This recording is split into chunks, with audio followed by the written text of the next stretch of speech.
I was asking a very good dancer, very experienced dancer, what her best advice would be for athletes so that we could give more joy to our partner on the dance floor. And before I even finished the question, she was like, timing, right? Like get the timing right. Hello everybody, your friend Coach Carlos, day 4 of documenting. I am a late bloomer and a slow learner, and I love it because it helps me to break things down so I can share with our audience.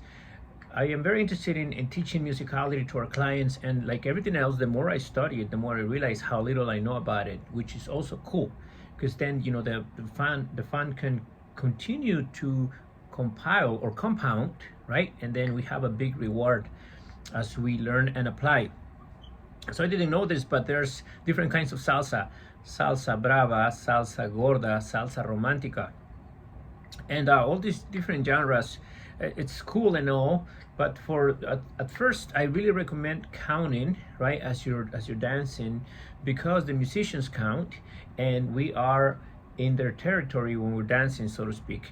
And this is another thing that's really awesome, is that when we listen to salsa, it's a auditory thing, like we hear it with our ears, but when we dance to it, it becomes like an all over the body experience, right? And we can see it, right? Like if we watch someone dancing, we can see the music, which is pretty cool.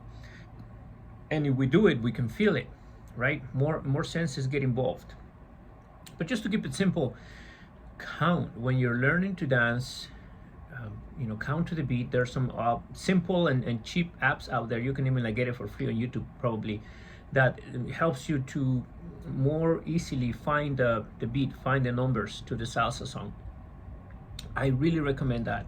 And I compare salsa dancing to let's say dribbling in soccer. It's pretty fun. You can have a good time dribbling a ball, but when you hit an accent, a musical accent, I compare it to scoring a goal. Like the endorphins go up, the sense of joy goes up, the oxytocin shoots through the roof, the emotional connection. And so I really recommend counting with the emphasis of dancing on time, like on the right beat, but also on eventually hitting those accents, right? Because it'll give more joy to you and your partner. And so yeah, that's pretty much it.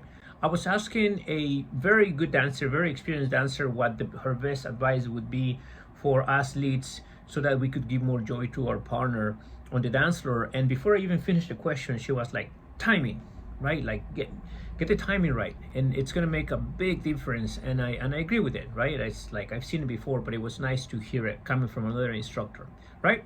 So it's an extended subject, which is not bad. It's actually a good thing. Start by counting, then identify the accents, right? You can just find them just by clapping, follow the accents by clapping or stomping or using something like this. But the end result or the end goal would be to emulate the accents with your own body, and then with you and your partner, right? It's like, it feels very communal, right? It's a community effort and joy, right? So I try to keep this video short. I failed at that, but I hope I succeeded in sharing some musical facts and insights, right? I'll keep you in the loop on everything else that I learned. Keep being awesome. See you in the next one.